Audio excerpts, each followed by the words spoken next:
या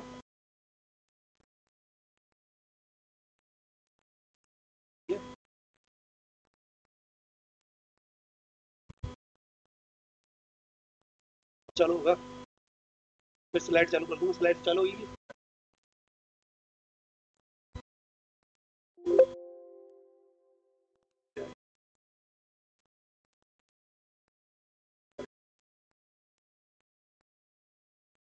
एमए उत्तरार्ध हिंदी के छात्र, हम आज के व्याख्यान में गजानन माधव मुक्ति बोध एक परिचय के तहत कवि को समझने का एक अवसर मिलेगा। जब हम कविता पढ़ते हैं, कविता सुनते हैं, कविता दरअसल कवि का व्यक्तित्व होता है, कवि के विचार होते हैं। हर कविता कवि की एक छवि होती है।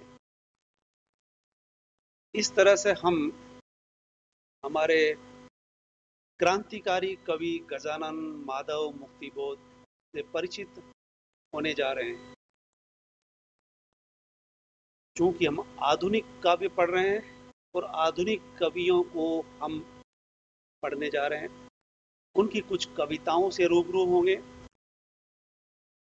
तो कविता में प्रवेश करने से पहले हम कवि से परिचित होंगे। तो आज का व्याख्यान हमारा कवि से परिचित होने का रहेगा। गजानन माधव मुक्ति बोध का जन्म 1917 को हुआ और देहावसान 1964 का होने से वो महज 47 वर्ष जिए। इन 47 वर्षों में उन्होंने बहुत कुछ किया। वैचारिक क्षेत्र में, काव्य जगत में, आधुनिक कवियों के बीच में उन्होंने अपना अहम स्थान हासिल किया। हम ऐसे कवि से रूबरू होने वाले हैं जो कई अर्थों में, कई रूपों में और कई विषयों में बहुआयामी है। उनके व्यक्तित्व के कई आयाम हैं। इस तरह के कवि से हम परिचित होंगे और कवि के माध्यम से ही आप ये समझ सकेंगे कि उनकी कविता किस तरह की रही, समाज को किस तरह से देखती है, दिखाती है। मुक्तिबोध व्यापक अनुभव वाले कवि, वो सबसे पहले अपने परिवेश से बड़ी गहराई से जुड़ते हैं और परिवेश से जुड़ते हुए वो जीवन के विभिन्न क्षेत्रों में प्रवेश करते हैं। समाज को, समाज में दिखाई देने वाली, घटित होने वाली समस्याएं, चली आ रही रूढ़ियां और वो विकट समस्याएं जिनसे वो निसंकोच, निडर होकर के पेश आते हैं। इस अर्थ में हम इस कवि को हमारे मध्यकालीन कवि कबीर के समकक्ष देख सकते हैं। दोनों की परिस्थितियां अलग थी, लेकिन एक निडरता का भाव अगर हम देखेंगे, तब इस कवि की तुलना अगर किसी से करेंगे तो वो होंगे कबीर। लेकिन कबीर में और इनमें बहुत बड़ा फर्क है, काल का, समय का। समय के साथ बहुत कुछ बदल जाता है और ये कवि इस तरह से नई कविता में अग्रणी स्थान रखते हैं। इस तरह से ये नई कविता के अग्रज कवि कहलाते हैं। और अग्रज होने के पीछे कारण रहा लोक परिवेश को उबारना। इनकी कविताओं में लोक बोलता है। इनका विश्वास, जीवन में विश्वास रहा, अगाध विश्वास रहा और उसी को ये अपनी काव्य में कविताओं में निरूपित करते रहे। इनके व्यक्तित्व की एक खास विशेषता रही कि ये अंतर्मुख अंतर्मुखी रहे, और अंतर्मुखी होने से इनके व्यक्तित्व में जटिलता दिखाई देती। पाठक जब इनकी कविता से गुजरता है तो वो जटिलता वहां भी हमें अनुभूत होती। चूंकि ये शिल्प के प्रति बेहद जागरूक रहे, इसलिए इनकी कविता सहज सरल नहीं होती, काव्य में दुरूहता दिखाई देती। इस तरह से कवि की संवेदनाएं तो हम देखते हैं कि किस तरह से वो परिवेश से जुड़ जाते हैं। मुक्तिबोध की काव्यगत विशेषता और व्यक्तित्व दोनों आप एक साथ यहाँ परिचित होंगे, और उस दौर में जो प्रवृत्तियां चल रही थी उन दोनों से, दो तरह की प्रवृत्तियां, इससे पूर्व वाली छायावादी प्रवृत्ति से किस तरह से ये अपना रास्ता बदलते हैं। काव्य में प्रगतिवाद और प्रयोगवाद का दौर चल रहा है, और इस कवि में इन दोनों का मिश्रण हम देख सकते हैं। छायावाद के बाद प्रगतिवाद और प्रयोगवाद आता है। छायावाद में अतिशय भावुकता के दर्शन होते हैं, और यही कारण था कि ये उस भावुकता से मुक्त रहे, और ये इसीलिए उस तरह की कविताओं से अपने को मुक्त कर ले, और इसी के चलते गहरे अंतर्द्वंद इनकी कविताओं में हमें महसूस होता है। इस तरह से ये मानवीयता इनमें दिखाई देगी। विशिष्ट मानवीय अभिप्राय के कवि कहलाते हैं, और इनकी कविताओं में विचार मुख्य स्थान होता है। इस तरह से ये एक विशिष्ट विचारक का स्थान ग्रहण कर लेते हैं।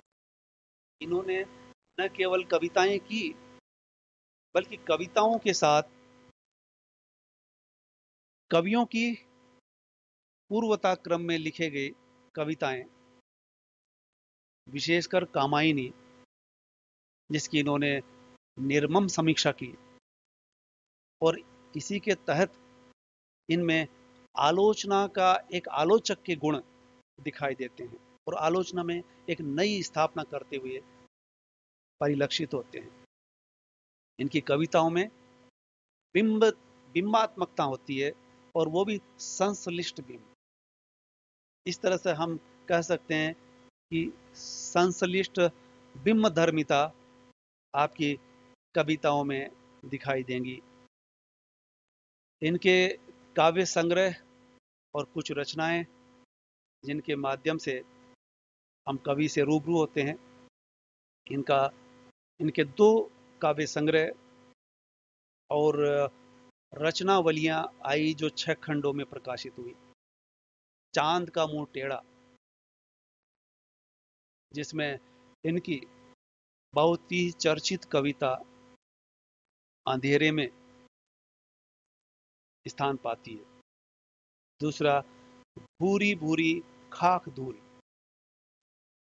इस तरह से ये दो काव्य संग्रह सामने आते हैं, और इन्हीं संग्रहों में जिन कविताओं की हम बात करेंगे, चर्चा करेंगे आगे चल कर के, वो खास कविताएं हैं ब्रह्म राक्षस, जिसको आप विशेषकर तृतीय वर्ष में हिंदी साहित्य पढ़ते हुए, आधुनिक काव्य पढ़ते हुए इस कविता से मुखातिब हो चुके हैं। ब्रह्म राक्षस कल जो हमने चर्चा की थी, और अंधेरे में, ये कविताएं हैं आप पढ़ चुके हैं, और अब हम एक नई कविता, लंबी कविता और चर्चित कविता, जिसे आगे चल कर के अध्ययन करने वाले हैं, अंधेरे में।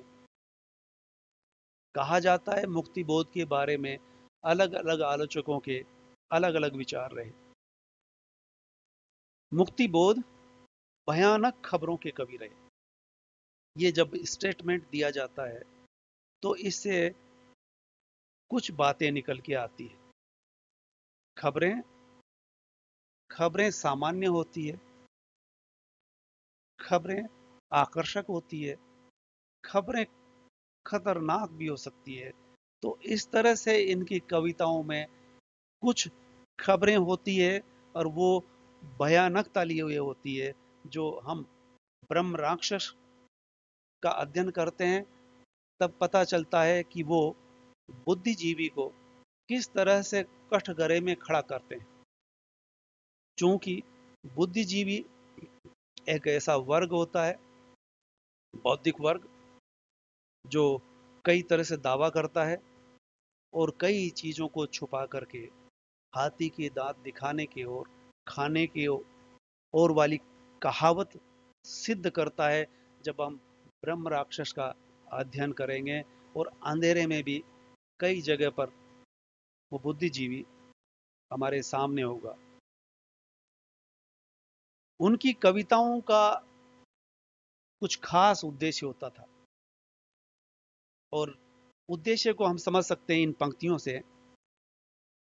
समस्या एक, मेरे सभ्य नगरों और ग्रामों में सभी मानव सुखी सुंदर। समस्या एक, मेरे सभ्य नगरों और ग्रामों में। समस्या एक होती है और एक ही समस्या कई रूपों में, कई रूप ग्रहण करती हुई नजर आती है। समस्या से मुक्त न नगर है न गांव है, हर जगह समस्याएं हैं। लेकिन कवि ये कहना चाहता है कि चाहे वो शहर का हो या गांव का, वो मानव है और मानव का उद्देश्य होता है खुद सुख से रहे और दूसरों को भी ऐसा अवसर अपनी तरफ से प्रदान करें या ऐसी कोई बात ना करें कि जिसके चलते दूसरा दुखी हो।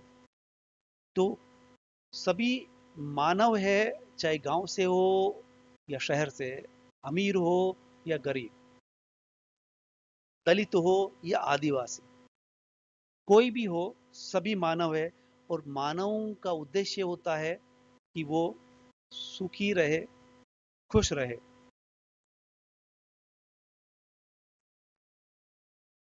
अन्य विचारकों की निगाह में अगर हम देखते हैं तो कवि को किस तरह से देखा गया है। चूंकि ये कवि बेहद चर्चित रहा और तत्कालीन पहुंचे हुए विचारक, समालोचक, कवियों ने इन पर टिप्पणियां की है। कुछ ऐसे वक्तव्य दिए हैं जो हम यहां बात करते हुए उससे हम अंदाजा लगा सकते हैं कि ये कवि किस तरह का रहा है और कवि का व्यक्तित्व क्या रहा है। रामविलास शर्मा, जो काफी अध्ययनशील थे और कई तरह की रचनाएं की, आलोचनाएं की, वो कहते हैं कि इस कवि में बेहद मानसिक संघर्ष दिखाई देता है। संघर्ष और द्वंद्व के दर्शन यहाँ होते हैं और इन सब के पीछे मार्क्सवाद रहा है। ये शब्द आप पहली बार सुन रहे हैं हमारी इस पूरे व्याख्यान में। जो अब तक बात करते हुए आ रहे थे हम, कवि का व्यक्तित्व देखते सुनते हुए, कवि के व्यक्तित्व की खास विशेषता रही है उनका मार्क्सवादी चिंतन। और रामविलास शर्मा जब इस बात को रख रहे हैं कि वो मार्क्सवादी थे, सभी मानते हैं, लेकिन वो जो संघर्ष दिखाई देता है, उस संघर्ष के पीछे भी उनका वो जो मार्क्सवादी चिंतन था वो काम कर रहा होता है। निर्मल वर्मा इसी बात को पुनः दोहराते हुए कहते हैं, और एक तरह से दबाव डालते हुए, वे मार्क्सवादी थे, यूं कहते हैं तब पता चलता है कि वो 100% थे। लेकिन फिर सवाल उठाते हैं वो, चूंकि निर्मल वर्मा दूसरी धारा के रचनाकार रहे, इसलिए उन्होंने ये सवाल उठाया कि वो मार्क्सवादी थे जीवन भर रचनाओं में भी, क्या उन्हें सार्वभौम सत्य का एहसास हुआ वाया मार्क्सवाद। ये एक तरह से मार्क्सवादी कवि पर व्यंग था निर्मल वर्मा का, जो ये कह सकते हैं कि पक्ष और विपक्ष वाली बात यहां हम देख सकते हैं जो राजनीति में होती है।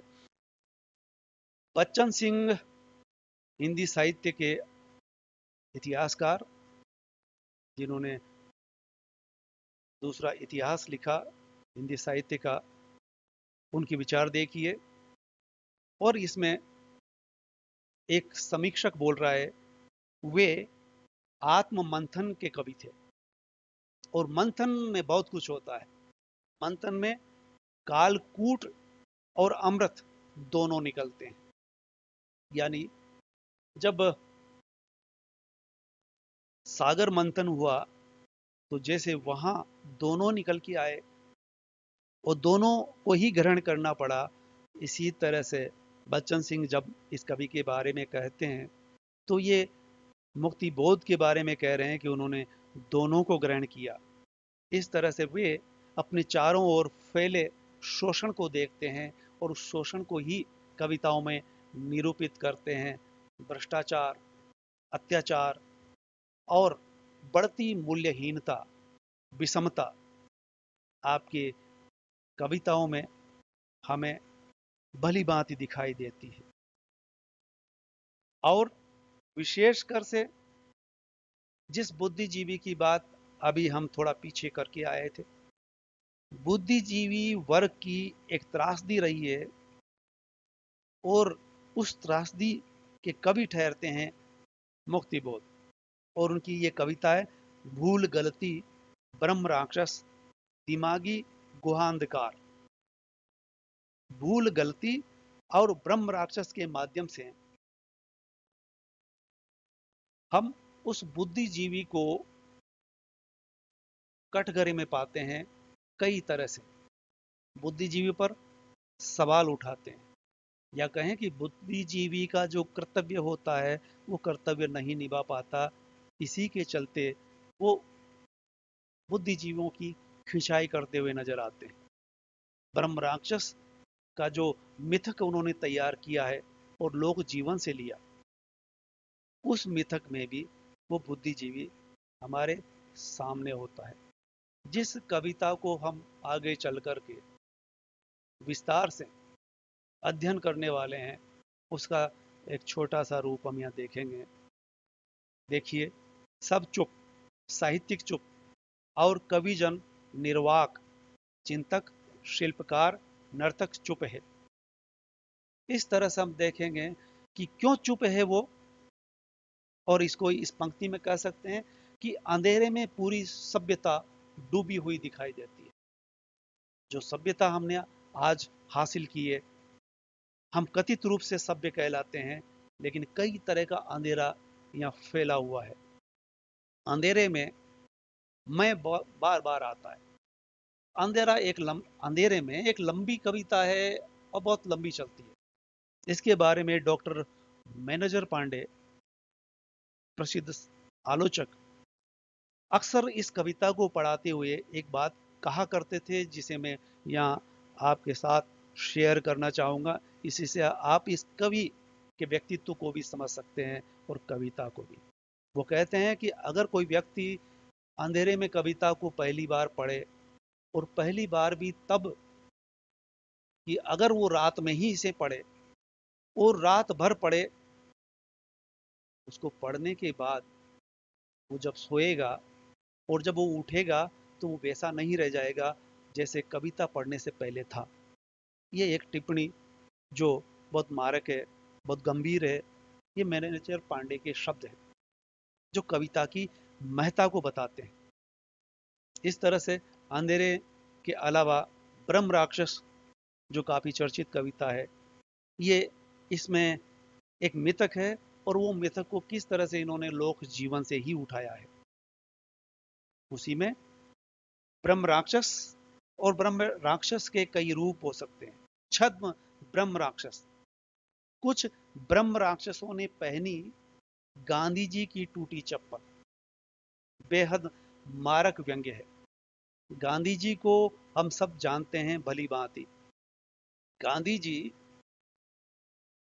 का महान योगदान रहा स्वतंत्रता आंदोलन में, और फिर बाद में गांधीवाद चला, गांधी मार्ग चला, गांधीवादी हुए। तो उन्हीं पर एक व्यंग्य है कि वादी होना सहज है लेकिन निभाना बड़ा कठिन है, उसमें भी कई रूढ़ियां आ जाती है। ब्रह्म राक्षसों ने पहनी गांधी जी की चप्पल, चप्पल नहीं, टूटी चप्पल। टूटी चप्पल जब कहा जाता है तो उसका एक मतलब निकल करके आता है, हम मुक्ति बोध के माध्यम से हम अपने समाज को पुनः समझने का प्रयास करेंगे। समाज और जटिल हुआ है, कितना जटिल हुआ है ये कविता से पता चलता है। और भी कई तरह की कविताएं होंगी, श्रृंगारिक होगी, प्रेम कविताएं होंगी, लेकिन मुक्ति बोध की यहाँ कविता में इस तरह की बात नहीं होगी। वो समाज का वो भयावह रूप जो हमें दिखाई देता है, महसूस होता है, लेकिन विचारक भी कहना नहीं चाहता, कभी भी बचना चाहता है। नेता अलग तरह से बात करता है, नेता हो, विचारक हो, बुद्धिजीवी हो, आपकी कविताओं में कटघरे में खड़ा मिलेगा। यहाँ तक कि स्वयं को भी नहीं बख्शते थे मुक्ति बोध। धन्यवाद।